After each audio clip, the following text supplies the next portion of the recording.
Hello my study buddies, painting buddies, workmates and procrastinators. Welcome back to the studio. Whatever it is that brings you here, let's spend an hour or so together. Could be longer today, but yeah, let us know what you're up to down in the comments below, and we will spend this time keeping each other focused and accountable, and if nothing else, keeping each other company. So let's crack on. Okay, we're jumping into voiceover this time around just because I knew that this painting would be quite a complicated one and I really wanted to concentrate as much as I could at the time rather than speaking and painting at the same time. And also I feel like I have a lot to say this time around, so I would like to be able to concentrate on what I'm saying as well. So yeah, let's catch up. First of all, today I am painting a few beetroots for my kitchen. I recently did a video where I decorated my studio here in this new flat. I made a few pieces of art and I bought some new pieces of art, and while I was doing that I thought it would be really nice to do the same thing for the rest of our flat. So I'm currently in the process of making that video, making the art. This is actually the first piece that I have made for that video and I'm hoping that that will be out. I would love for it to be out this month, but I'm still waiting for quite a few deliveries of prints that I've ordered. So we'll see how that goes, but that is something that I've been working on. For this particular painting, I am using, I think, Fabriano watercolour paper, 300 GSM, and it comes in these massive sheets, but I cut them down to whatever size I want. I'm using mainly Holbein gouache. I think the red and the yellow ochre are Holbein, the white is Schminke, and the oh no, yeah, I think it might all be Holbein actually, apart from the white. And then the brush is a lovely brush from Pan Art, I believe.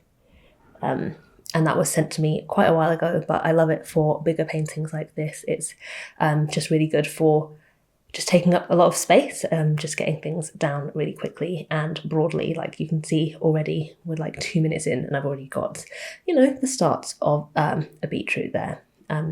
I'm painting a beetroot because I like the colours, but I really do not like it as a vegetable. I really don't like the taste of them, but Ozzy really likes them. So this is something that I think will work quite well in our kitchen. I'm sure that he will appreciate it. I'm just going to appreciate it for the look rather than the thought of what it tastes like. But let me know in the comments if you are someone that likes beetroot. For me, it just tastes like soil. It tastes like dirt. But I'm trying to get used to it. Ozzy's been doing more like I don't know, like hiding it in my food like I'm a child. But I am getting used to it. It's always, I can deal with it in a curry. He's been doing the same thing with mushrooms as well over the last couple of lockdowns because he's been making most of our meals. He loves mushrooms, I hate them, but he's been doing, you know, the way that you would with a child, like chopping it up really finely so that I can't actually tell it's in there. But yeah, this painting went really well. I was really happy with it. I stuck to quite a limited palette. I knew that these colours would work nicely and I'm hoping that they'll go well with the other pieces of art that I want to make for the kitchen and around the flat. Also, I have a video on Patreon if you're interested in knowing more about my gouache process. I think you can see a lot of it here. You can just get an idea of it just by watching this, but if you are interested in something like this but more of a sort of talk through things about how I choose my colours, how I blend, just stuff like that, I have a real-time video on Patreon similar to this one that you're watching now, but I talk a lot more in depth about my process, and that's available for any of the $5 tier patrons, and obviously once you sign up there'll be heaps of other videos there. I've got a whole backlog from my years on Patreon of different types of videos, stuff about like business and finances. I go quite in depth actually about my finances on there, so if you're ever interested in that kind of stuff you can literally just sign up for a month, watch all the things and see if you're interested. But yeah, I thought I would mention that here just in case you are interested at all. Otherwise, let's catch up. I am still in lockdown over here, I think pretty much since November.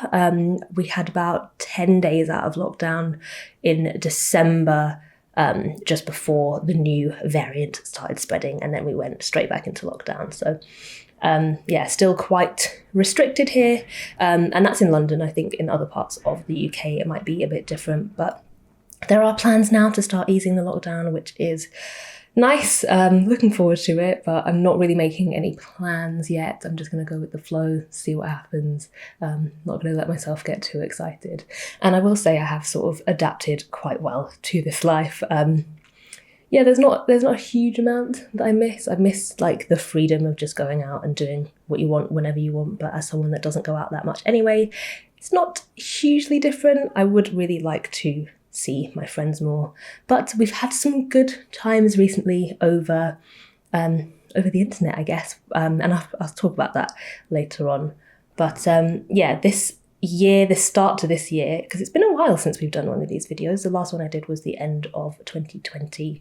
The start of this year, it's taken a while to get into a good rhythm since Christmas. I always do find January quite difficult, just quite, you always go into it quite drained, and it can be hard to motivate yourself. It's dark and it's cold, and this January was like that, but a lot worse.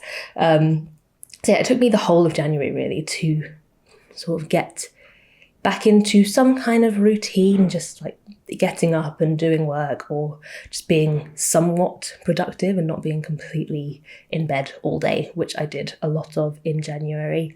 But since the start of February, I've been really, I don't know, back in my stride. I've been feeling really positive and really productive, and I have heaps that I've planned, but I'm still sort of struggling to achieve anything. I don't know what it is. I'm just sort of underestimating how much time each thing is going to take, and in the meantime I'll get sort of caught up in the things that I have to do. Like there are certain commitments that I need to take care of, and so in the meantime the stuff that I thought I'd be able to have time for gets sort of pushed aside. So I'm trying to work on finding some kind of balance there. But in the meantime, I have been working on building some really good keystone habits, things like getting up in the morning. I'm now getting up at 6:30 every morning, which is crazy for me. I wasn't a morning person, but I think I might be now.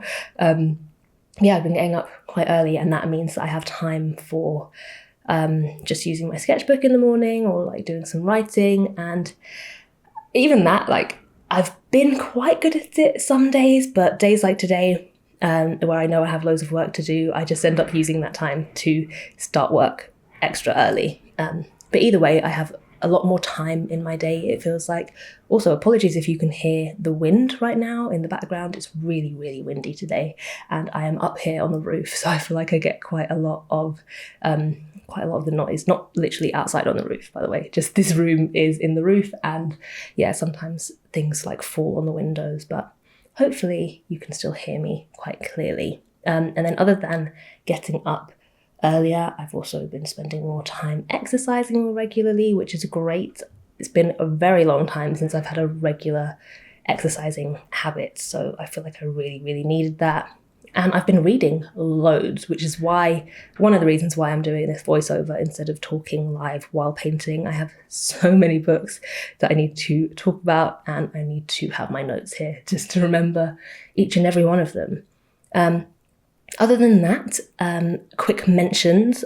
There is this app that I've been using called Get Sorted, and I discovered it through a channel called The Anna Edit, which I watch quite often. It's just a really nice lady called, I think her name's Viviana, but she does like fashion videos, minimalism, cooking, just loads of lifestyle stuff. And she mentioned this app called Get Sorted, where you can go through the photos and videos on your phone, and it's almost like Tinder, where you can just sort of swipe left and right or up and down, and you can clear through all your pictures really quickly and easily, clear out all the old ones. So for me, getting started on it, I had about 12,000 photos on my phone, and you basically have the aim of sorting through at least 50 a day.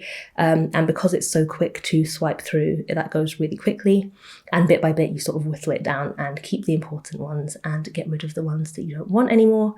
So I have sorted through, I think, about 5,000 at this point, and I've got rid of about 4,000. I think my deletion rate is like 79% or something. So it's been really good for clearing out all my old pictures, like loads of duplicates and all sorts, just to, I don't know, I'd like to get rid of all the excess and start sort of fresh and have the pictures that I want on there that I'll actually look through instead of just random stuff that I've got adding up and taking up space. Another random new interest of mine has been cross-stitching. I know that during this time, a lot of people have embraced old hobbies and new hobbies, and somehow I fell down the YouTube rabbit hole of cross-stitching. Years and years and years ago when I was really young, I tried it, but I haven't really tried it since. And I never really thought it was for me, but I've just been seeing a lot of really cool projects that people do with it, and I'm tempted to, buy a few supplies and give it a go myself. I don't know when I would have time to do that. I know it's a good, on the sofa watching telly kind of thing. So I'm tempted. But in the meantime, I've just really been enjoying the cross-stitching videos. It's just really fun to watch people talk about it, to learn about it, to see people's projects, just the sort of diversity of things that you can make. I think that's what's really interested me this time around. I didn't realise you could make just so many different types of patterns and designs, and one day I would love to make my own designs. I think that'd be so cool. I think there's just part of me that's like, what do I do with that? There's always something that I think I want to try out, and then I'll do it once and then realise that it's not for me. So I want to take some time before I actually invest any money into it. And in the meantime, I'm happy to just keep watching all the cross-stitching videos. If you guys are into cross-stitching at all and you can recommend any channels, I would love to know what's out there. I've just been really enjoying it, and I don't know, I'll let you know if I do give it a go eventually. Then for work, things that I've been working on, like I said, I have been sketchbooking more often, and honestly, I don't get a lot done. I probably spend maybe an hour and a half to 2 hours every morning in my sketchbook if I can, and I'm realising that it takes me ages to just make one small drawing, so it'll take a week for me to complete a whole page, which has been hard to get used to. I thought that if I sort of dedicated this time to it, I'd be filling sketchbook pages up left, right and centre. But now that I know that it takes me quite a while to complete a page, I can sort of go with the flow, and I can quite happily leave something half finished or even just, a third of the way done, and know that I can pick it up again the next day, the next morning. And it's actually easier for me to go into a sketchbook session with it already started, with it already half finished. It's a lot easier to build that sketchbook habit in the morning with something ready to go, instead of just sitting down at my desk and thinking, okay, what do I do today? And then procrastinating for ages, knowing exactly where I can pick up where I left off. That's been really good. And then other than that, I would love to restock my shop at some point in the next few months. It's been ages now. I was really happy to have sold out of everything before Christmas so that I could have some time off from shipping orders. But one of the things that I thought I'd be able to work on sooner was getting some new products in there, getting some new prints and originals and stuff. But as I was saying, certain things just take over, and certain things just end up being a bit more important. But I would really like to figure out some time to get some new stuff in the shop. I love packing orders. I feel like you guys know that. And I love making new stuff for the shop, making new art. And I know you guys love to check out the website and see what's new on there, and I feel bad for never really having anything new for the past few months. So I'm hoping that I can get some stuff in there soon. I'm sort of trying to figure out a schedule for myself in the next month or so of how I can start to find some time for that, maybe sort of using those mornings that I'm spending in my sketchbook to work on a few pieces. But I'll figure it out, and once I've figured it out, I will let you guys know. And then otherwise, I feel like for the past year, even more, I've been talking about just particular projects, never really elaborating on it, but just projects that I've wanted to work on, ideas that I've had. And every time I talk about it, I say I'm going to start or I'm going to prioritise it, and I never do. I really, really, really in the next few months want to think about working on some kind of little book or something, something fun, the kind of thing that I used to do, where like the Inktober books and stuff like that. I would love to have something like that on the go that I'm working on. But in the meantime, I really have been getting comfortable in a new sort of routine and just taking it as it comes, sort of figuring out what works and what doesn't in my day and in my week. And I'm getting there. I really do feel like in the last month or so, I've been gradually building up a real solid way of working and like way of living and fitting it all into my life. So I'm happy to take it slowly and introduce new things bit by bit. And I do think I'm almost ready to start like pushing myself a bit more with creative work and creating some new things. Okay, now then, since the last time we spoke was the end of last year, I have quite a few things to catch you up on, like things that I've been watching and reading. So we'll go through the things that I was watching quickly, just because around Christmas you just watch anything. So I watched The Meg, which is just my kind of film. If I remember when the trailer first came out, I just thought, yeah, I cannot wait to see that. If you haven't heard of it, it's about a massive shark, a megalodon, that is, I guess, attacking people out at sea. It's Jason Statham, so that'll just tell you the caliber of film. But as I've said, I do love a just trashy action film, and this one really delivered on that. And I've told you guys before, my mum loves those kinds of films as well, and she had already watched it before me because I messaged her saying I'm about to watch The Meg, and she said that she got about 10 minutes in and she couldn't hack it, she couldn't finish it. So that tells you enough, really, if my mum can't even watch it. But it was good. It was big budget. It was funny. Lots of action, good special effects, a lot of moments where you just think, really? But if you want something very easy to watch and you want to see some action and you want to see a massive shark, yeah, I can recommend it. I also watched Jungle Book, the live action one. I think that's the only live action Disney film I will watch. I've always been very anti these like remakes. Yeah, those films, they have a special place in my heart, the animated versions. So I'm not really interested in any of the live action Disney films, but I think because I never really liked Jungle Book as like the cartoon version, I didn't dislike it, but it really didn't do it for me. Same with like The Little Mermaid. The Little Mermaid never really interested me that much. So if they made a live action Little Mermaid, I might watch that. But yeah, Jungle Book, the live action version was pretty cool. I quite liked it. It was a good film to watch over Christmas, and I can't complain. I also watched Knives Out on Amazon Prime, this like murder mystery type thing, quite Agatha Christie-esque, and that was a fun one. I liked it was a very star-studded cast, and it did keep me guessing, and it was really interesting in its format. I don't want to spoil it at all, but I feel like most people will have seen it by now. But if you are interested in a whodunit type film, then I can definitely recommend it because it's different. It's different to what you expect, and yeah, I wasn't disappointed. I also watched Widows, which I've wanted to watch for a while. It's like I think is it Steve McQueen, and it's about a group of women whose husbands are all part of like this crime gang, the types that do heists, and all of their husbands die in one job that goes wrong, and so the women team up to sort of finish what they started. They need the money for it, like they need the money that they can get from it. So I loved the concept, and I loved a lot of the cast. It was quite a lot of people in that as well. Viola Davis and Daniel Kaluuya, Michelle Rodriguez, what's that guy called?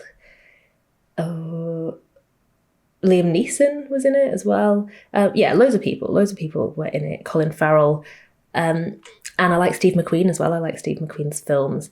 And I love a heist type film. So it had all the ingredients for a good film for me. And I think maybe I just wasn't in the right mood for it. It didn't do it for me at the time. I think I could rewatch it though. I think if I was in the right mood, because it is everything that I like and it wasn't bad at all. But yeah, I'm glad I finally watched it. That's been on my list for quite a while. And then yeah, we've been getting through quite a lot of Disney Plus. So we finished Star Wars. We had the last 2 Star Wars films to watch. And those were cool. I like them. You know, I'll watch the whole thing again. I like the action and I like all the scenery and stuff like that. So that was fun. And I'm glad that I have actually finally seen them all now. We also watched, this wasn't on Disney Plus, but we watched Into the Spiderverse finally, which was great. I like that. Like that for me goes up against like the old animations of my past that I used to love, like my old kids films and stuff. I just thought that was so well done. Really funny, really interesting. I really loved that one. If you haven't seen it, like I'm not into Spider-Man out of all the superheroes. Spider-Man hasn't really been one that interested me that much, but this one was a really fun cartoon. I love the animation style and just a really cool and different story. So if you haven't seen that, I think it's on Netflix. I watched it on Netflix. It might have moved now, but yeah, really, really good one. And then also on Netflix, I watched a Korean horror film called The Call, I believe. And that was about a woman living in a house on her own, and she is able to communicate with the woman that used to live in that house through the phone in the past. I didn't really explain that very well, but basically they can talk to each other. They're both in the house at this. No, I really can't explain this. They're both in the house, but at different moments in time, but they can communicate through the phone. So if you're into things like the butterfly effect, this could be an interesting one for you. Also, if you like Korean horror, I feel like Korean horror really, like, they go for it. Like, it's always really unsettling, and this film is the same in that sense. But yeah, if you like the butterfly effect, because this woman in the present is speaking to this woman in the past, trying to help her, trying to sort of change her path. It's really interesting to see how that all unfolds, and it is a horror film, so you can imagine it doesn't go very well. And then I think that's it for what I watched at the end of the year. Oh, other than Hamilton, finally got to watch Hamilton. I feel like I ticked a lot of things off the list at the end of 2020, things that I've been wanting to watch for ages. So Hamilton is on Disney Plus, and it is the musical about like the founding fathers. I'm telling you now, I know so little about any history and American history. Like, I just know nothing about it. So I will not pretend to know what I'm talking about with this. I watched it because loads of people had talked about it over the years, and I thought, I really need to see what all the fuss is about. And it was really good. I mean, the music was great. It was just so like packed full of talented people. Like, that was the most memorable thing for me, just how incredible everyone in it is, how captivating the performances are, how well the songs were put together. You can just tell that so much work and heart has gone into it. And so I enjoyed it in that sense. Also, Leslie Odom Jr., who I don't really know who he is. Like, I didn't really know any of his music, but I did have like one of my favourite songs, in fact, my favourite song on my Christmas playlist for the past couple of years is by him. And it's the only song that I've ever heard of by him. I hadn't heard of him before that, but he is someone in it. I'm not going to pretend I remember any of the names, but he does an amazing job. He was my favourite part of it. He really held that show together for me. He really kept it going. In terms of the story, quite interesting. In fact, very interesting. Lots of twists and turns. I felt like I was learning things. I haven't retained any of it, but at the time, I felt like I was learning things. Sometimes in a good way, sometimes in a bad way. Sometimes it felt like, I don't know, have you ever at school when the teacher would come in and like wheel in the telly, put the video in, and it would be like a rap about the periodic table, like trying to be a bit too cool to teach you things. Sometimes that was the vibe that I got, but maybe it is because I didn't know anything going into it. Like, I didn't know any of the things already, so I was genuinely learning. So yeah, sometimes I found it a little bit full on with how much I was having to sort of absorb at once. But other than that, I really enjoyed it. I found it fun. I watched it over a couple of nights, which I think helped. Otherwise, I think it would have been a bit too much. But I did make it sort of a real theatre experience. It was like nice to feel like I was out at a show. So yeah, I really enjoyed that. That was a really good one for over Christmas. And then for reading, I didn't read a huge amount at the end of last year, but I did finish the year with a book called How to Consciously Design Your Ideal Future by Benjamin P. Hardy, which was just, I guess, what it sounds like. It was like the ultimate self-help book. It was really just the usual tips that you would get, like sleeping well and eating well and exercising and journaling. And yeah, it was a good reminder of all the things, all the sort of fundamentals in living well. A very quick read. I'll give it, it sort of eased me back into reading more sort of self-help and just non-fiction in general. It was very repetitive. It had been taken from a lot of blog posts. So it was essentially just this guy's blog post that he'd assembled into a book, which I think is fine. I think that's great if you want to, you know, put all of the nuggets of wisdom that you've got together and put them out there for people.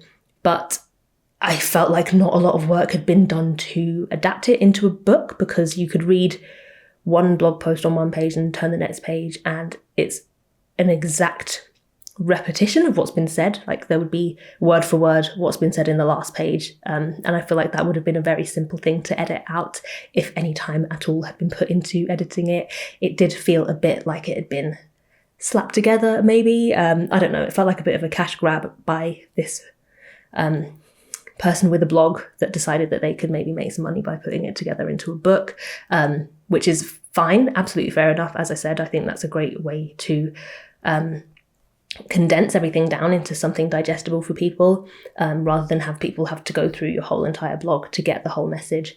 I just think a bit more time could have been put into it. There were a few like silly grammatical errors and spelling errors, and generally for me didn't teach me anything new, but it was definitely a good reminder and a very good jumping off point into the new year, into doing a lot more sort of delving into like personal improvement, which is a theme that you will see sort of carry on through the books that I read after that. So while I didn't love that particular book, I'm grateful for how it sort of set me up for 2021 in the types of books that I would go on to read, and some good quality stuff that came from it.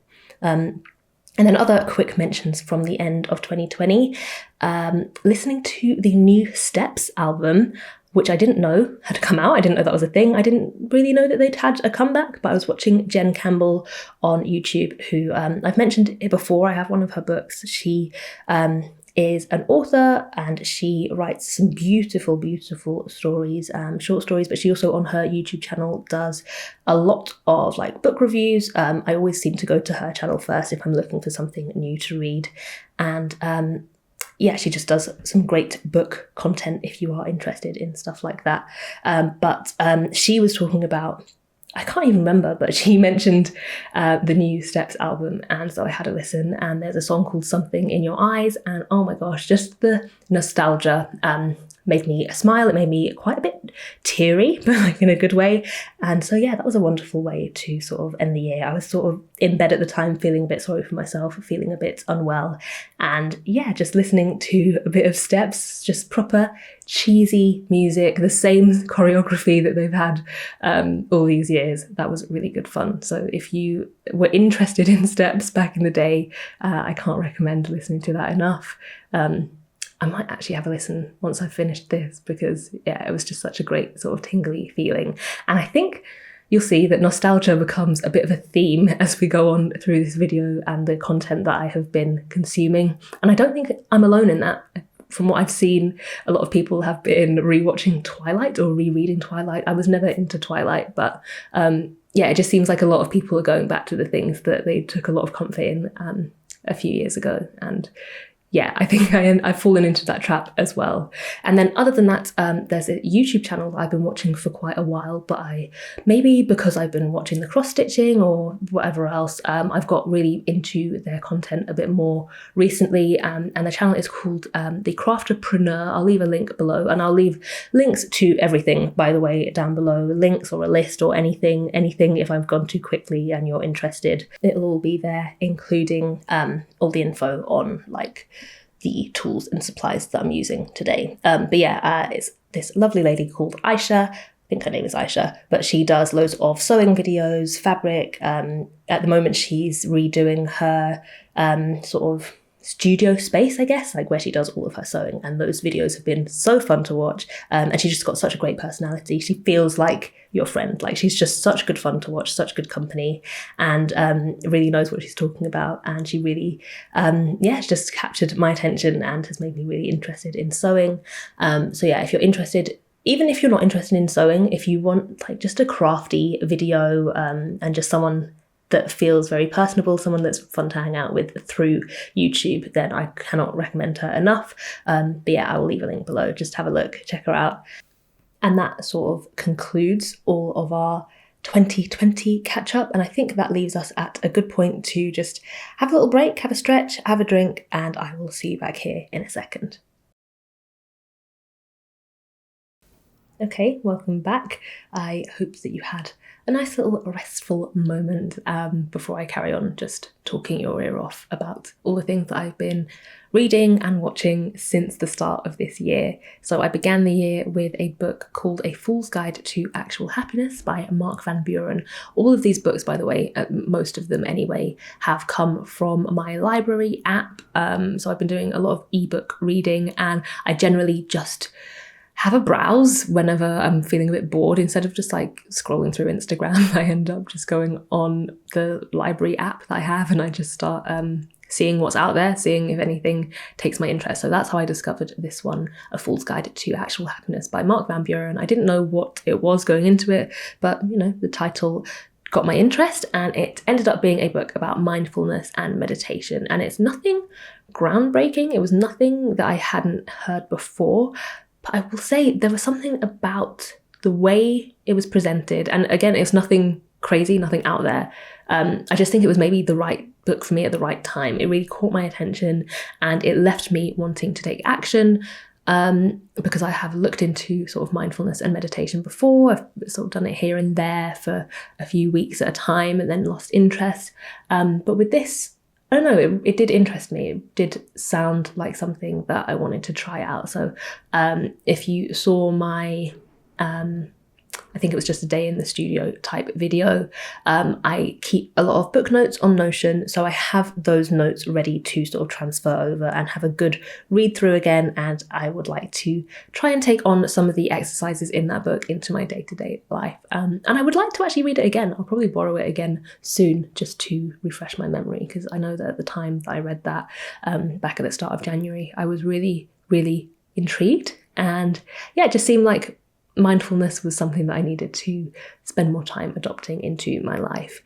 And then I read a book called The Heart Goes Last by Margaret Atwood. I have wanted to read more of her books. I've actually only ever read The Handmaid's Tale by her. I have, is it called Testaments, the sequel to The Handmaid's Tale? I do have that, but I haven't read it yet. I'm just sort of giving that space. I'm going to wait until I'm ready to read that. So I've wanted to read more of her work, especially since I recently took her masterclass about creative writing. And I just find her a really interesting woman, just an amazing talent. And I thought I really need to read more of her books. So I read The Heart Goes Last. I think it's quite a recent one of hers. And it was just the only one I could find available on my library app at the time. And it's a really cool concept. It's about like, I don't know if it's a future world or just the present time, but a little bit different, where in an effort to sort of combat rising crime numbers, this community is set up where you go in and you live there almost like a compound, like a prison. You are like, once you're in, but you get to spend a month living in like a nice house for yourself, you and your partner, or it could just be you on your own. And then the next month you spend working as a prisoner in a prison. So it's kind of like the Stanford prison experiment, where some people are the guards and some people are the prisoners. But in this book, you get to be both. And so because 1 month you're going to be a guard and 1 month you're going to be a prisoner, you treat the prisoners well, and as a prisoner you behave. So it sort of should work as a concept. And the prisoners obviously do a lot of the labour that's needed in the town, and otherwise when you're out of prison you've got another job as well. And so this couple move in and they form this sort of fascination with the people that live in their house in the months that they're in prison. So you swap your house with another couple while they're in prison. You live in that house, and then when they come out, they come and live in your house and you go to prison. And so this couple, who are sort of at a point in their relationship where they're a bit bored, they're sort of looking for some interest. They both independently of each other develop these fascinations with the other couple, the couple that lives in their house when they're not there. And as you can imagine, things just sort of unravel. Nothing is as it seems. It's a very cool concept. It's very sort of captivating. There's a real uncanny atmosphere to the whole book, almost like a Stepford Wives type feel, where you know that there is something going on under the surface. So that was a really interesting one. And then I moved on to a book called The E-Myth Revisited by Michael E. Gerber. And I discovered this book through Ali Abdal on YouTube, who does like videos on like productivity and stuff like that. But he mentioned it as a book that he found really useful. And it's all about creating systems in your business. And I don't really consider what I do to be like a massive like business. And a lot of the book didn't really apply to me because it's all about sort of almost franchising your work, which just wouldn't work for what I do, because only I do what I do.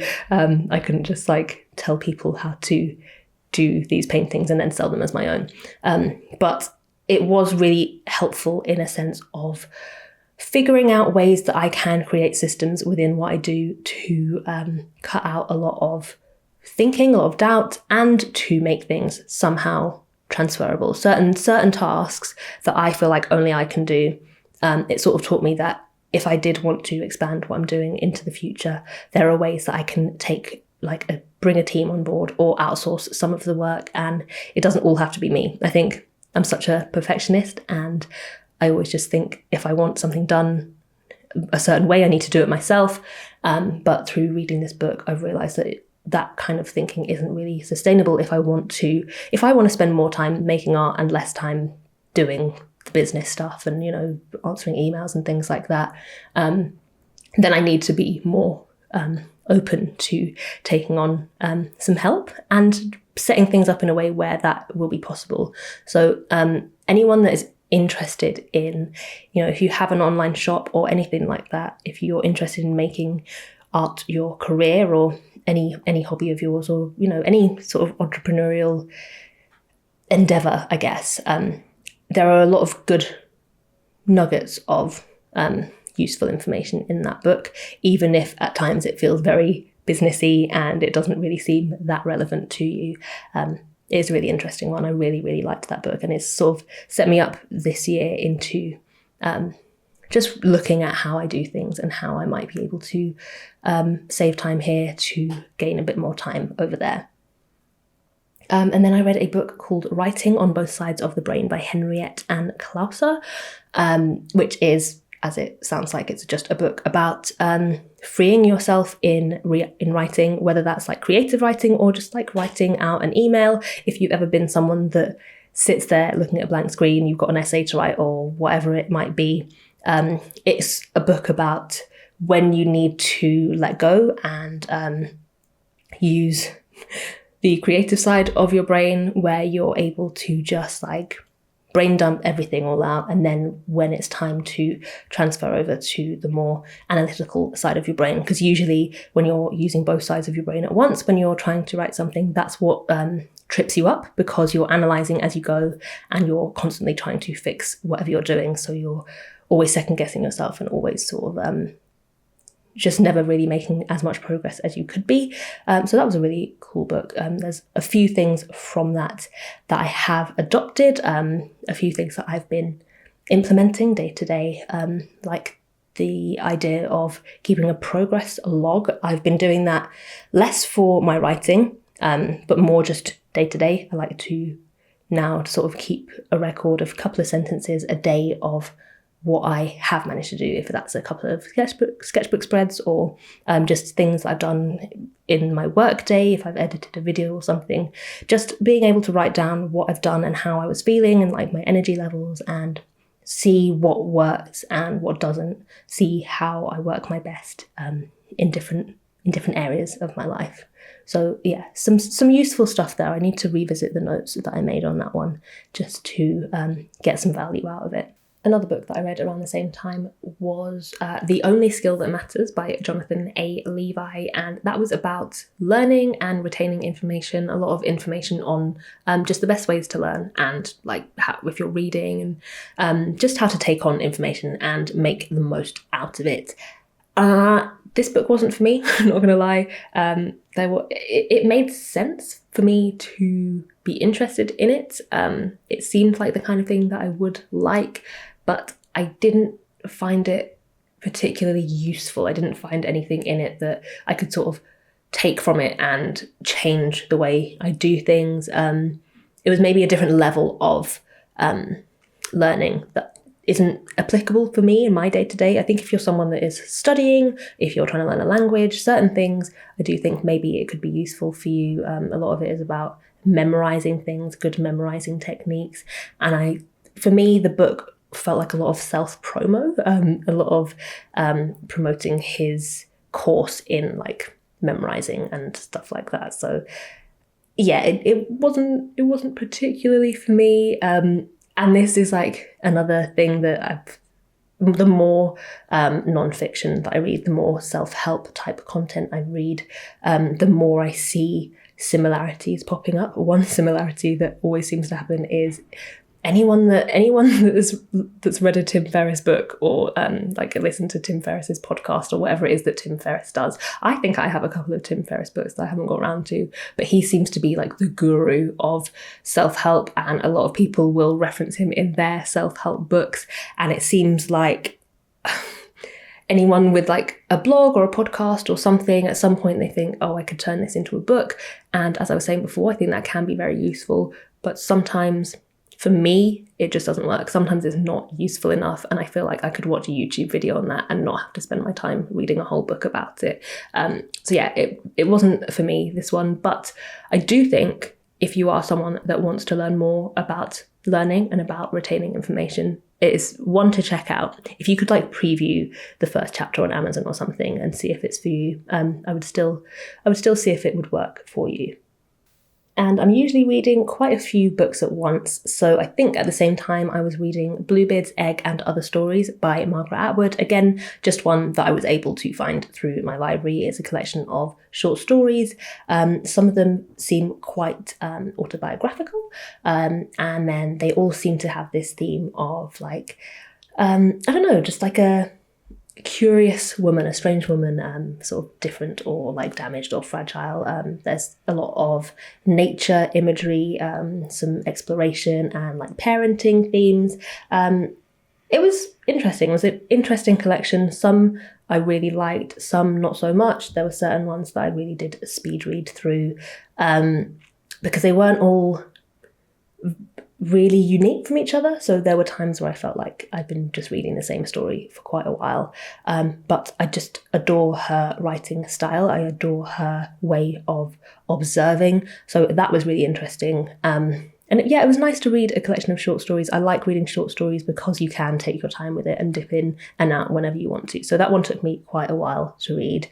And then I started a book called No Time Like the Present by Jack Cornfield, which is all about choosing happiness and being in the moment. It's not quite toxic positivity. I don't know. I only got about 24 pages in, but it's not a format of book that I like very much, just because it seemed, from the first few pages, it seemed like just a lot of individual passages about almost abstract things, like feeling the quality of your awareness and discovering love within and without, all really valuable messages, but it's not something that I find easily digestible. It's not something that really sinks in for me. As I said, it feels quite abstract, like I need more of a practical type book, but I do think it could be really useful for some people. I do think it's a really yeah, there's a lot of value in there, absolutely. It just isn't the way that I tend to learn very well. More noise in the background, if you can hear that. Someone is, I think, I don't know, doing up their kitchen or something. It sounds like they're cutting tiles. So my apologies again, but I really can't help all the noise that is going on in the background. I just hope that it isn't too distracting. Now, a book that I've mentioned in the past, I don't remember if it was one of these videos or if it was just in passing, but it is called Start Now, Get Perfect Later by Rob Moore. And I had a look and actually started it last January. So it's taken me a long time to finish. I think it was very close to the end, but I stopped just because it was getting quite repetitive. But it's about just in your work, it's about decision making. It's about getting the most out of your time by not sort of dilly-dallying, not waiting until you're ready, learning as you go, which is something that I talk about a lot. I think a lot of people put pressure on themselves to know everything they need to know before they're ready to start something. And this book was really just about starting now and really making the most of the potential of the moment. Yeah, you know, the sooner you start, the sooner you can get better, the sooner you can, if it's like a business, the sooner you can start making a profit, and the sooner you can build a following. If it's a skill, the sooner you're going to really start figuring out where you want to go with it and what you need to improve. So it was a good message, and I listened to it on audiobook, which I quite enjoyed. I was able to really speed it up, which was helpful. And also, sometimes he made me smile, sometimes he made me chuckle. He seems like he's got quite a big personality, the author. So it was interesting. I will say I've heard of this author before. I watch a channel sometimes on YouTube. They do a series called Contrepreneur Bingo. I love the term contrepreneur. I wouldn't say that Rob Moore is a contrepreneur. I don't know. But basically it's like these... you see a lot of them now, these entrepreneurs, these people with like blogs and podcasts that have some kind of scheme. They're selling a course, they're selling a book. So I had seen his name pop up in like some of that kind of content. I don't know how much he is into that, but I didn't feel like I was being sold a lot. I didn't feel like I was entering some kind of sales funnel. It was just a decent audiobook for me to listen to. I will say I did end up on his website afterwards. There's like a free course that you can take afterwards. So there is some business going on there, but I think if you get out of it what you want to, you don't necessarily have to pay for more. And there's definitely a lot of value in that book. I would recommend that one. I got it on Audible, so if you've got a spare token available, and you're someone that sort of dilly-dallies around getting stuff done, more in a professional sense, but also it could be like something creative, a hobby. It was a good one. Start now, get perfect later. I do feel like he could be hit or miss for some people, the narrator / author. But yeah, he made me laugh a couple of times. Then I would say the best book that I have read so far this year was called The Sailor Who Fell from Grace with the Sea by Yukio Mishima, which is an oldish book. I think it's maybe from like the 60s, but it is definitely more interesting if you know the story of the author. He has a very interesting life story, and I won't spoil it. If you're curious, look into the book, and I don't know if I would want to know the story of the author first, but basically the book is about a sailor who meets a woman with a young son. They fall in love, and there is a lot of themes around like glory and almost like the meaning of life and searching for a higher purpose. And it's really beautifully written, really, really captivating, really interesting, and quite disturbing at sometimes, really unsettling. So the son of this woman that the sailor enters a relationship in with, the son really idolizes this sailor. He's really interested in the sea, and him and his friends, the little boy, him and his friends, they form a sort of obsession with him. And at a certain point, he goes from being their hero to someone that they think is sort of embarrassing, sort of a waste of his potential, and things go really sour. It's quite Lord of the Fliesy towards the end, and the way it ends is also really, for me, really, it ends at just the right moment. And yeah, I loved it. I thought it was so interesting. I couldn't put it down. And it was such a journey, even though not much happens. And it's quite a short book. I think it was like 80 pages or something. But absolutely a page turner, and just, yeah, beautifully, beautifully written. I cannot wait to read a bit more of this author's work. The last few pages were torture. The whole thing has this sort of sense of like tragedy to it, like it's really tense and beautiful writing. It's so subtly done in its tension building, but it doesn't drag on. You know that you're waiting for something, but you don't feel like you want it to happen. I don't know, I can't describe it. It was really, really good and oddly believable. So yeah, definitely my favourite so far. And then I was reading a book called Sleep, The Myth of 8 Hours, The Power of Naps, etc., etc. It's got a really long title, but this guy is by a guy called Nick Littlehales, who is like a sleep coach for lots of football teams and athletes and things. There is a lot of name dropping in it. But I do think this guy genuinely knows what he's talking about. There was a lot of useful stuff. It changed my attitudes to sleep, and I thought I knew a lot about sleep, and I thought I did quite well with it, but it's genuinely changed how I look at the amount of time I spend in bed and stuff like that. It's the thing that has helped me start getting up at 6:30. It really just told me everything I felt I needed to know about sleep. I really felt like I learned a lot. But yeah, tons and tons of name dropping, which once you get past that, it's all good.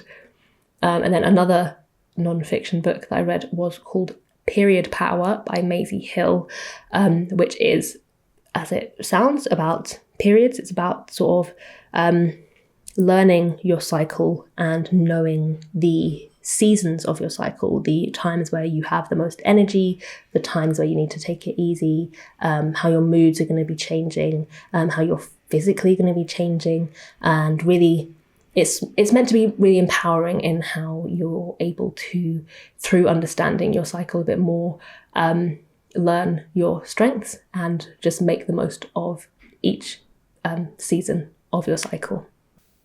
I wasn't sure when I first started if I would like it. There's a really casual and conversational tone of the author.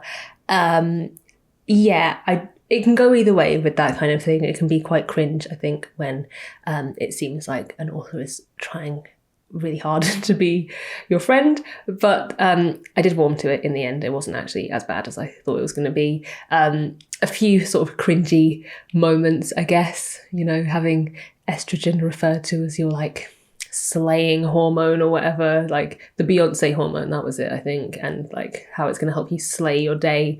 I think I don't mind a casual tone in a book. It's when it gets like internet memey, a little bit cringe at times, but generally it was just a really helpful book, and I did feel like it gave it more of a sort of personable tone in the end. It felt like you're having a chat with a friend, but learning a lot along the way as well. And I did learn a lot. I thought I've learned a lot about the science of a menstrual cycle in a book called Taking Charge of Your Fertility by, I think, Toni Weschler, I believe it's by. And that's a really useful one just for understanding the ins and outs of your cycle. But this book was more about the sort of day-to-day practicalities of your cycle and how it's going to affect you at different times in your life as well. It was mainly a really good one. A few things that I didn't like, but I think you get that in most books. I didn't like the author saying that condoms aren't fun. I thought that was kind of, I don't know, a bit of a harmful thing to say, to be honest. Not an attitude that you really want to be promoting. And yeah, I wasn't expecting that. But what I really appreciated in this book was how much it taught me about like the culture of periods and the injustices faced by women around the world. It's a really inclusive book. It really, for me, it speaks to anyone with a uterus, with a cycle, even if you don't, if you don't actually have a menstrual cycle or a uterus. They talk about like how you can use the cycles of the moon, like if you are looking for a monthly cycle to shape your life around, I guess. So yeah, it was a sort of hit and miss type book, but mainly hits. Like 1 second I'm feeling sort of iffy about the acupuncture, the sort of alternative medicine that's in there, mainly because I believe that's where the author works. I think they work in like a Chinese medicine clinic, and there's a lot, well, not a lot, but there's quite a few mentions of that clinic and like what they can do, and I'm just not keen on that kind of promo. But then I also did feel like it was a genuine way that this author believes they can help with different issues that people might have. So yeah, 1 second I might be feeling a little bit off about that, but then I'm completely the next second impressed by conversations about women of colour have it so much worse, like the history, which is backed up by the facts provided of the injustices faced in the medical and reproductive and general sense. And like all of this is in a chapter about how anger during PMS is valid and how the anger of like particularly Black women is minimised, and also their health issues tend to be overlooked a little bit more. I learned a lot about like trans and intersex awareness and the issues faced by just different people, different genders. So yeah, I found it really, really, really useful, really educational, and it wasn't what I expected at all. I will say I skipped through the diet section towards the end. For whatever reason, I just felt like there was a lot that I read there that I felt the need to fact check almost. Like, I personally just don't like to overcomplicate things when it comes to what you should and shouldn't eat. That's just like a dangerous path for me to go down. So I will take on maybe eating more like protein and healthy fats and carbs and stuff like that. But other than that, things like, I don't know, the different levels of alkaline or whatever are in food. It could be information that's really useful for some people, but for me, it was a bit too complicated and it just doesn't really apply to me. I do like to keep food quite simple and not really worry about all these different factors and different allergens and ways that things are digested differently at different times and stuff like that. That isn't really for me. But yeah, definitely recommend that one. That was Period Power by Maisie Hill. And then after that, I read Essentialism, The Disciplined Pursuit of Less by Greg McKeown. And I'm just looking at my notes for this one, and the first thing I wrote was, I'm bored. Which is such a shame, because I really thought that this book would be absolutely for me. It's about less being more. It's about really focusing in on the important things, whether it's like what you're committing your time to, just really focusing in on doing fewer things but doing them well. And that is something that I needed at that time, because like I was saying earlier, I feel like I am sort of being pulled from one thing to another and never really getting the things done that I want to get done. So when I saw this book, I thought that is exactly the kind of thing I need right now. This is the message that I want, and this is going to help me. And it was 99p on offer on Amazon. So I thought, yes, I will get that, because it had been on my list for a little while, and I get notifications if things go down in price. So I was like, yes, absolutely, going to get that. And oh gosh, I was so bored. I think maybe it was just the wrong book at the wrong time. I don't know, for a book that's about less being more, it really seems to say a lot without actually saying anything. Like, it was very skimmable. I'm usually, when I'm reading books like this, even if I don't go into it thinking I'm going to take notes or take things on board, I always end up screenshotting something, like, because I'm reading on my iPad, I'll take like screenshots, I'll save them. And in this, I was expecting like something that I want to remember, something that I want to take on and just to bring forward in my life and to do things a bit differently, just something to learn there, something to just use day to day. But yeah, there was nothing that did it for me. The message is good, I guess. As I said, it's kind of relevant to me in my life right now, doing so much but getting nothing done. But yeah, I've just spent a lot of time thinking, okay, and what? Like, and then what? Maybe because I've been reading so much nonfiction, there was nothing really that stood out as a revelation. There was nothing new that I thought that really like lit a spark. Like, I know about getting rid of clothes that you don't love, and I know about sleeping enough. There was one thing, there's a 50% rule where you add a buffer of 50% of time onto how much time you think something will take. So if you think something's going to take 30 minutes, you give yourself 45 minutes for it. And that is something that I will do here and there. I am sort of time blocking a bit more at the moment in my calendar. I go through different ways of planning my week and my days and stuff. And at the moment, time blocking, I say at the moment, I mean like over the past 3 days, I've been trying to time block just because I've got a really busy week ahead. So yeah, while I was blocking out my time this week, I did take that on board. But that's about it. And my notes that I finished, my notes on this book started with "I'm bored," full stop, and ended with "no substance, that's the problem." And that's all I had to say about that one. I do think, and I feel like I say this about all of these, but I do think there is value in that book, absolutely. I think I just read maybe too many of these types of books, and because it had come in such quick succession with the others that I've been reading, it wasn't anything new for me. But if you are interested in the concept, if you're interested in getting more out of your time and slowing down and sort of cutting out the noise and the extra fluff of life and really focusing in on what's important and the pursuit of less, then I would recommend checking it out. Hopefully it's still 99p on Amazon because, I'm quite glad I didn't spend more money on it.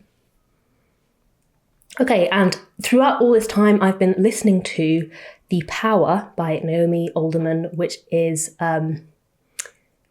you've probably heard of it. It's quite a famous book at this point. I know my sister has it. I've seen it on her shelves, and it's about women around the world suddenly discovering a power within them that only women have, and how that is sort of shaping the history of the world and of like the gender structures, I guess, that we live by. It's a cool book. And it's a great audiobook. The narrator is incredible. There are so many different accents in it. And after like the first 3, I was like, wow, she's doing really well. And then there's just more and more and more and more. Every single character that she does in there is so unique. So as an audiobook, it's great. Really cool concept. It's not like completely like grabbed me. I'll probably listen to it every like once a week maybe. Like I'm not listening to it every day just trying to find out what happens next, but it's super interesting. I would definitely recommend it if you haven't heard of it.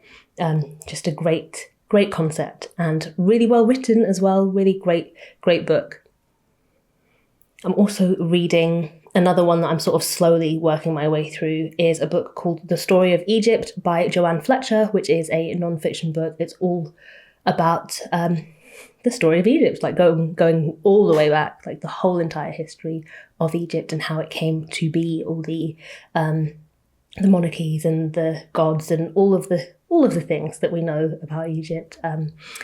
It's nice to learn a bit of history, even though, as I said, I don't know history. It just goes in one ear and out the other for me.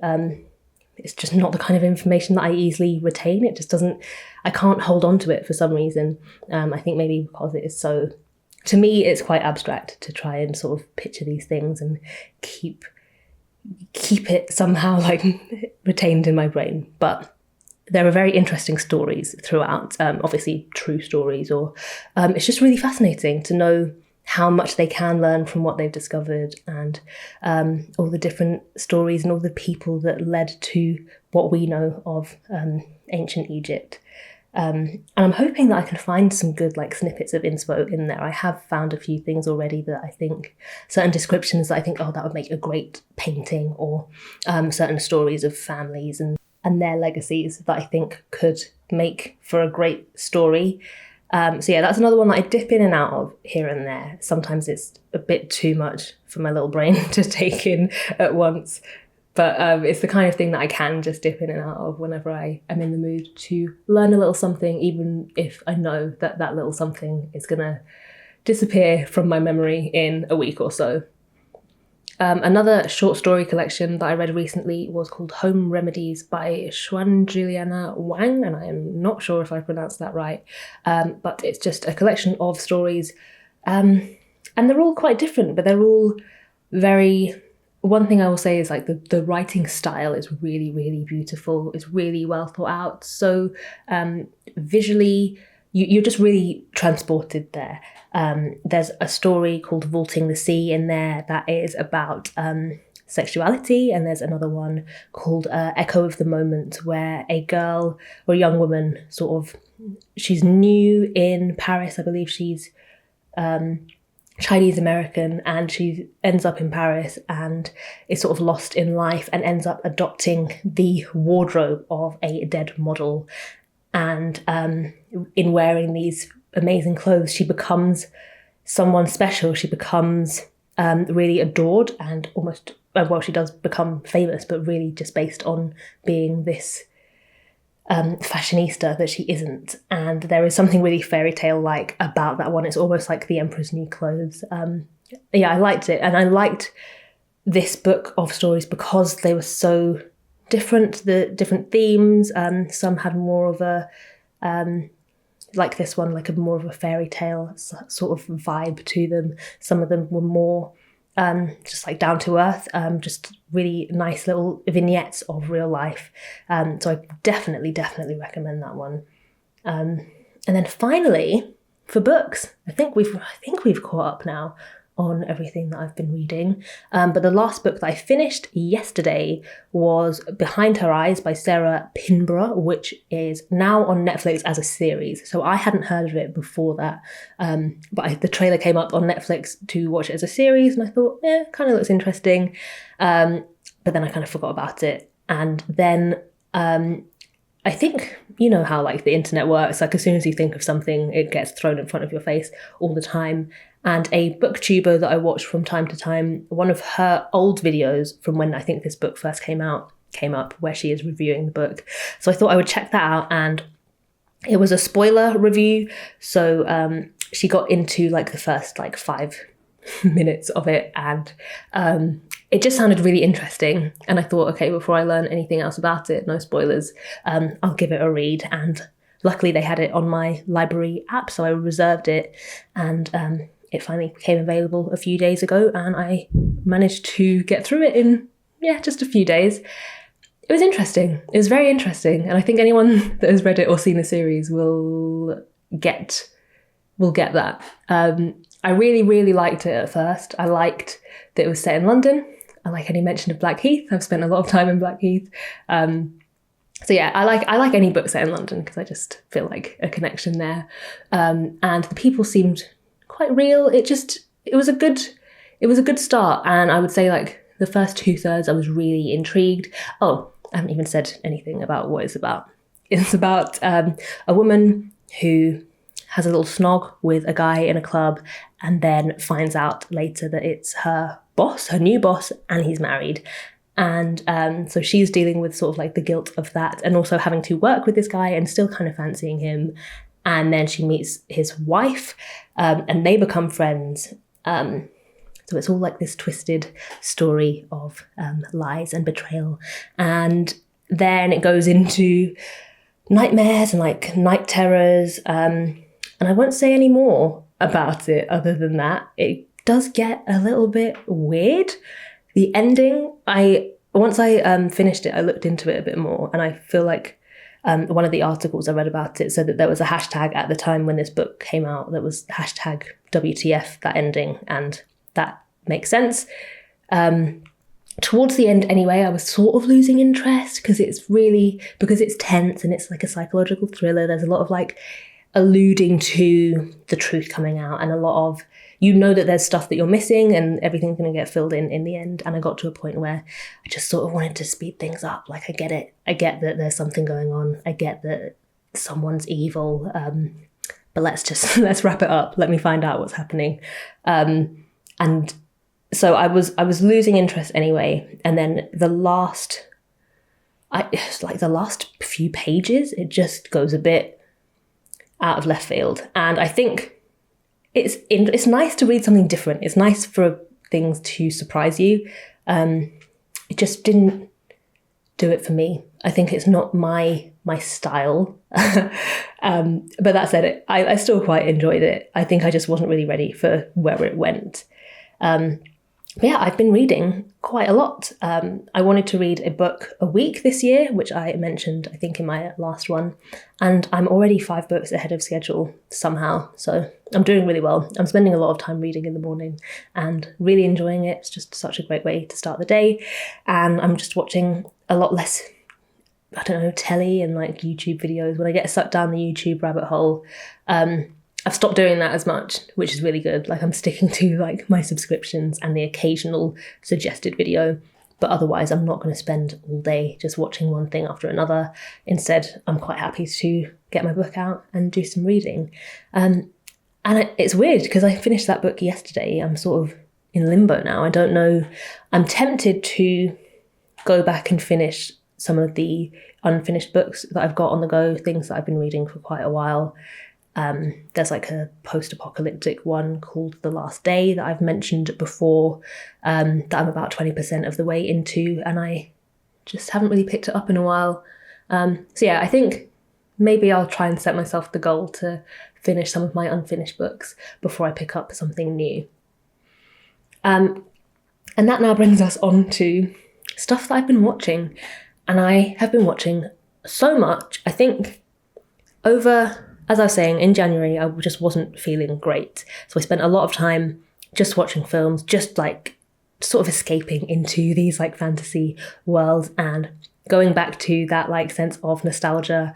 Oh, one day I just out of nowhere was like, I'm going to watch High School Musical. I don't know if this will surprise you, but I love High School Musical. I have always, when it first came out, I didn't watch the first one because I was like, I'm too cool for that. But you know, at that time, loads of people liked Twilight. Like Twilight was massive. I never read Twilight. I never read the books. I never watched the films, and I still haven't. It's just not my kind of thing. Vampires, for some reason, I'm just not interested whatsoever. And also Harry Potter was a massive thing. Like things with like massive fandoms. Everyone had a thing. And somewhere along the way, High School Musical became my thing. And so the first one came out. I was like, this is so cringe. It's not my kind of thing at all. Because, you know, I watched CSI and, I don't know, Salad Fingers, like, you know, I'm so edgy. But I remember one summer, it was the end of term, High School Musical 2 had just come out, and that is all about summer holidays. So the last day of term, we spent the whole entire day watching the High School Musical 2 DVD at school. You know, the last day of school, the last day of term, all you do is watch films, and we would just go from one class to another, putting the High School Musical DVD back in, High School Musical 2. And after that, I was just hooked. I was just obsessed. Like proper. So yeah, rewatched High School Musical the other day, and I was just going to watch the first one. In fact, no, I watched the second one because I'd never really liked the first one, just wasn't really that interested, but I loved the second one. And then I loved the second one so much that I did decide that I would watch the first one, and forgot that it's actually quite a good film. When I tell you guys that I love High School Musical, I really don't know if you would believe like the extent to which I love it. Like I've been to see High School Musical on ice. I used to have so much merch, so many different things like cushions and lunchboxes and just all the things you could possibly have. When the third one came out in cinemas. I went to the cinema, I think 2 or 3 times just in the first week to see it. And I, at that point, had already pre-ordered the soundtrack, so I knew all the songs already. Oh gosh, I think I knew like the dances, and I used to read a lot of fan fiction. I also used to write a lot of High School Musical fan fiction. That's a big secret that I don't think I've ever revealed to anyone. I used to write a lot of High School Musical fan fiction, and I actually tracked it down recently and had a good read. It's not bad. It's not as bad as I thought it would be. I mean, it is bad in the sense that it exists, but no, I was quite a competent fan fiction writer. So yeah, just watching High School Musical again was the best. It was like, it made me so happy. The third one is just everything. I think maybe because it tied in with like the same time in my life where I was leaving. I think I was getting towards the end of my time at secondary school, and it's when, you're saying bye to everyone. The We're All in This Together graduation remix is like one of my favourite songs. Makes me very emotional, but in a good way. So yeah, this has been my TED talk about how much I love High School Musical. I hope that you feel that you know me a little bit better now, because that is something that I don't think I've ever revealed. I think the fan fiction stuff, oh gosh, if you could track down all my old fan fiction, I used to write quite a lot, not just High School Musical, but I won't talk about all the other ones because I feel like someone could potentially track it all down, and I'm not ready. I'm not ready for that. But yeah, that really set me off in the nostalgia, pursuits. And then I ended up watching Beauty and the Beast after that, because I haven't seen that in ages. I feel like I rewatched the old Disney films from time to time, but Beauty and the Beast is one that's never on telly or anything. So now that we have Disney Plus, I watched that, and that was great. That was so good. I love Beauty and the Beast. It's such a good one. I cried a lot at the end, and I think some of it was happy, some of it was sad tears. I think it was like I was feeling a bit fragile, a bit like nostalgic, and so yeah, I was proper in tears watching that. But it was quite a cleansing moment. And then I also watched Tangled, which I've seen quite a few. I think I used to have that on DVD. Like Tangled was another good one. It's not a proper old one, but yeah, great songs. The scene on the boat is so pretty. And then you saw my one of my sketchbook with me videos where I painted the scene from Pride and Prejudice. One day I was just really in the mood for something visually appealing, something set in the country that's like romantic. It's just not the kind of thing I would normally watch, but I just had that pull for that kind of thing, and Pride and Prejudice just fit that so well. It was just what I needed, and I really enjoyed it. It was just such a good escape. It was just it really transported me to summertime, outside of the city. You're out in a field somewhere and the sun's setting. I don't know. It was so good. If you want just a little getaway and a film that's easy to watch, I would definitely recommend that. Or you can check out my video where I painted one of the scenes from it, because that was a lot of fun as well. That was another way of just sort of transporting myself there. I also watched 21 Bridges, which is an action film about a really terrible crime has been committed in New York, and in order to stop the suspects getting away, the 21 bridges out of, I don't know, is it Manhattan, the island of Manhattan? I've got no idea. The 21 bridges that lead out of like the area where the crime was committed get shut down, and it's up to a police officer, played by Chadwick Boseman, to track down these people. But there's more to it than it seems. Yeah, there's a lot of like police corruption and lots of good action. It was a good evening film for a bit of action. It's very violent, and it was like difficult to see Chadwick Boseman at first. I think this is the first thing I've seen him in since he passed away. So yeah, it took some getting used to just to be watching him, but overall it was a good film. A little bit predictable maybe, but yeah, it was a good like Wednesday evening film maybe. Then I also watched The Lake House, which is an oldish one with Keanu Reeves and Sandra Bullock. Great partnership. I always love those two together. Love Keanu Reeves and Sandra Bullock. And this one is about he's an architect. He lives in this beautiful lake house, and he is, it's kind of like the Korean one I was talking about earlier. He is able to communicate with this woman in the future from the time he's living in, through letters that they leave each other at the letterbox in the lake house, and they sort of fall in love through that. It is strange. It's a weird one. It's not what I expected. It's really, it's almost like a play. There's something about it that feels like very artsy. It was very cheesy. At times it was kind of uncomfortable. Like at the same time, Ozzy's been watching all of the Marvel films from the beginning with a group of friends on Disney Play. You can like sync your screens with each other and have like a watch party. So he's been doing that. So I was watching this film. Can you hear the rain now as well? We're getting all of it today. He was watching that. I was watching The Lake House on my laptop next to him. And there would be times where you'd enter a scene and they're like slow dancing and like it would sort of linger and like just go on and on and on. So I'd end up looking up.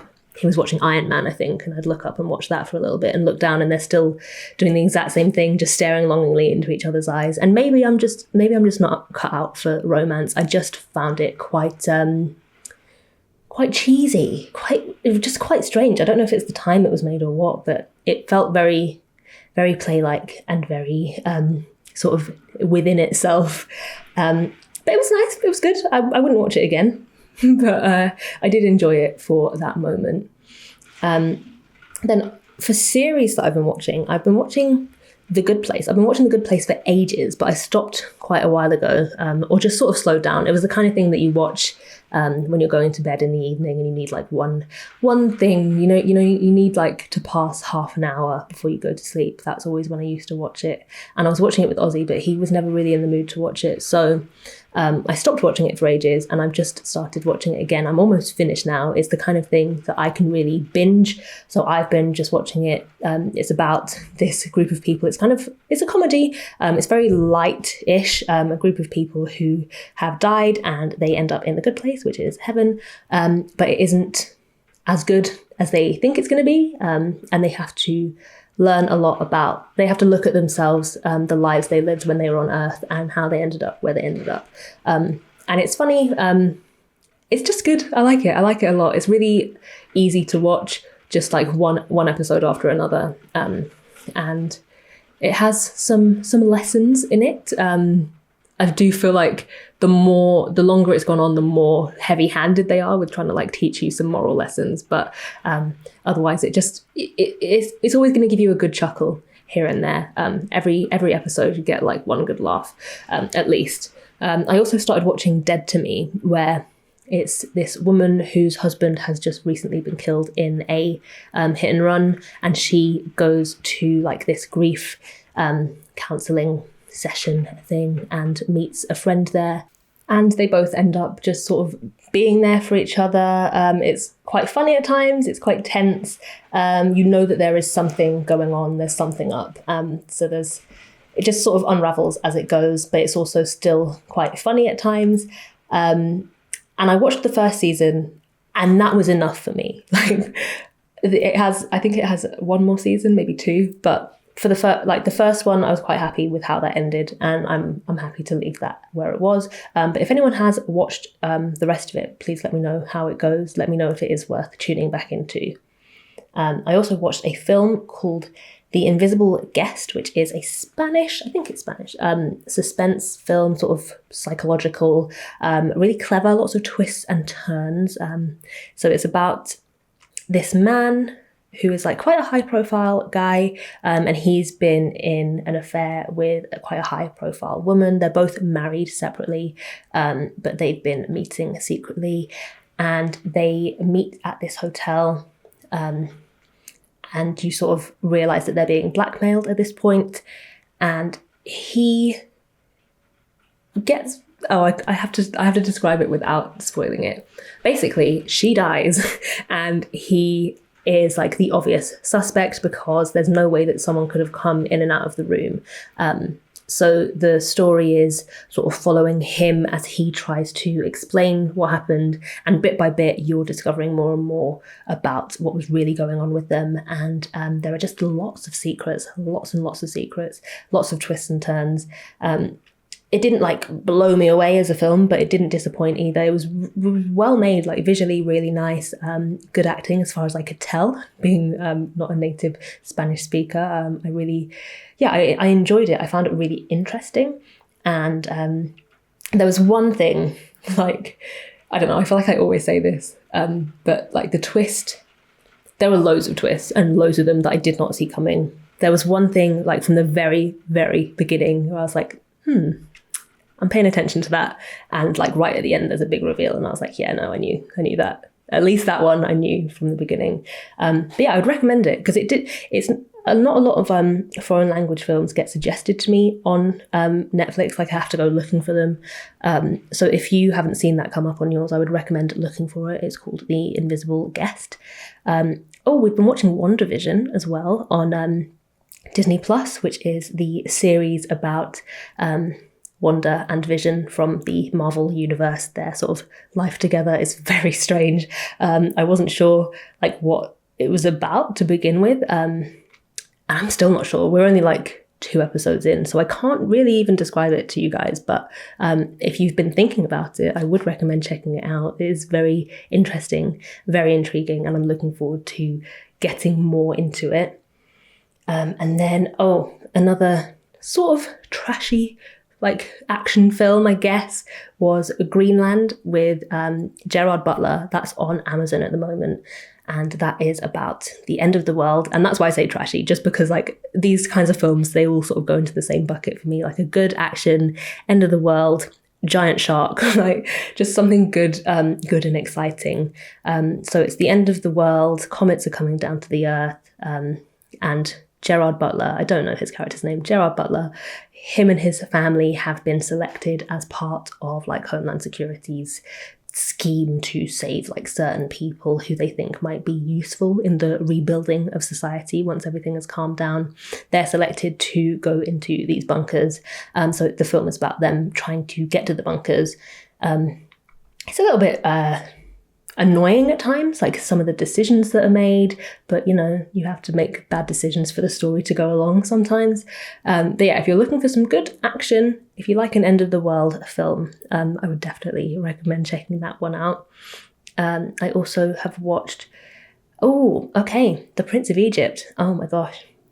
So the love that I have for High School Musical is at a certain level, but The Prince of Egypt is my favourite, definitely my favourite animated film of all time, but it's like maybe top 3 of my favourite films of all time. Such a brilliant film, such a great story, amazing songs, amazing artwork. Nathan Fowkes, I believe, worked on that one.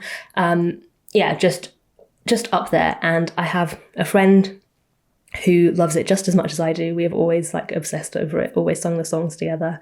And she found this app thing called Cena, where you can watch films together and sort of connect your Netflix accounts so that or whatever you're watching it on. So not only are you both synced and like if I pause it, it pauses for her, but you can also have your microphone and your like webcam on. There's like a chat box, so you're really almost there with that person watching it. So that was amazing, because this time last year we had tickets together to go and see the Prince of Egypt stage show that obviously ended up getting cancelled. So it was just really, really nice to be able to watch that on Netflix. Was that on Netflix? I think so. I don't think it's on there anymore. If you're in the UK, I only found it on there the other day, and on there it said that it was going to be taken off in a few days. So glad that I got a chance to watch that, especially with my friend. We had such a good night. That it was just like the most fun that I've had in a long time. Just in the same way as you get when you're with your friends, when you're having a drink, like having a glass of wine with a girlfriend and watching a good film. It was really good fun. It really felt like I was actually with someone, and yeah, it was just the best. It was so like healing. It was such like a cleansing time. And since then we've watched Spirit, Stallion of the Cimarron, which is another DreamWorks animation that we both love, that like no one else seems to have heard of, in which Matt Damon plays a horse, a wild stallion, who I guess like gets captured, and he's learning that there's a difference between being like wild and independent, and like sometimes you need companionship and family, and sometimes help in life can come from places that you don't expect. It's an interesting one, Spirit. It was a good one to watch and talk over as we were watching it, because there isn't a lot of dialogue in it. We've done this before when we've watched this together, but we always forget that the horses don't actually talk in the film. It's all like voiceover from Matt Damon, and there isn't much of that anyway. So there's a lot of neighing. Great to watch with subtitles, because the descriptions of the different neighs are always great, like a seductive neigh or like a concerned whinnying. So that was good fun. That was a nice one to watch together again. And as I said, just a fun one to sort of have a chat, have a glass of wine, and pretend that you're watching the film. And then other than that, I mentioned that Ozzy has been watching all the Marvel films in order. And somehow last time around, I think they do it every Sunday, every other Sunday. Last time around, I ended up getting roped into it. So we ended up watching Captain America, Winter Soldier. I liked that we were watching it with friends, even though on the Disney watch party thing, you can't really communicate through it as far as I know. So we're in like a group chat together, like a WhatsApp group chat, and then we're all still synced, like we're watching it all at the same time, but you have to talk separately. So that aspect of it was fun, like just making jokes throughout, and we all did a questionnaire of like what Marvel character you are. I got Black Widow. But yeah, that was fun. Captain America Winter Soldier isn't one of my faves. Captain America in general, not one of my faves, but I think the next one is Guardians of the Galaxy, so I would definitely be tuning in for that one. I would be looking forward to that. I like most of the Marvel films. I think it's just Captain America and like the Thor ones I haven't really seen more than once, but the rest I'm very, very much into. And yeah, I think recently just been embracing more. I got really tired of Zoom and like just speaking to people digitally, but I think recently just been re-embracing that and making the most of being in contact with people however you can be. But I think, it looks like soon we'll be able to see more people. I think since the 8th or the 9th, we've been able to see one person outside of our household. So, we're getting there bit by bit. And by the end of this month, I think we'll be allowed to see 6 people, which is good because it'll be Ozzy's birthday at the end of this month. And last time around, we were in like the depths of that lockdown. So it'd be nice to be able to do something this year. Now then, that actually catches us up, finally, with all of the things that I've been getting up to in the last 2 months. Hopefully it won't be so long between these videos next time, and I won't have as much to talk about, and I'll be able to sort of chat and paint as I go, although I do like this format. I feel like I do have more time to think about what I'm saying, and also doing this painting was so much fun. It was really nice to just get completely absorbed in it and not have to worry about talking while I was doing it. So I'll chop and change it as I go. I'll do whatever, whichever format feels right at the time. But yeah, it was a really good painting session. I was really happy with how this painting turned out. And I believe I'll speed up the rest of this video just because I do think that you've got to see the process with the line work, with how I filled all the rest of it in. I feel like you've got a good idea of that now, and it's just the same as I finish off. But I'll stick a nice song on and I'll let you enjoy the rest of the video.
Okay, thank you so much for joining me today. I hope you've had as good a time as I have, and I'll see you soon for the next one.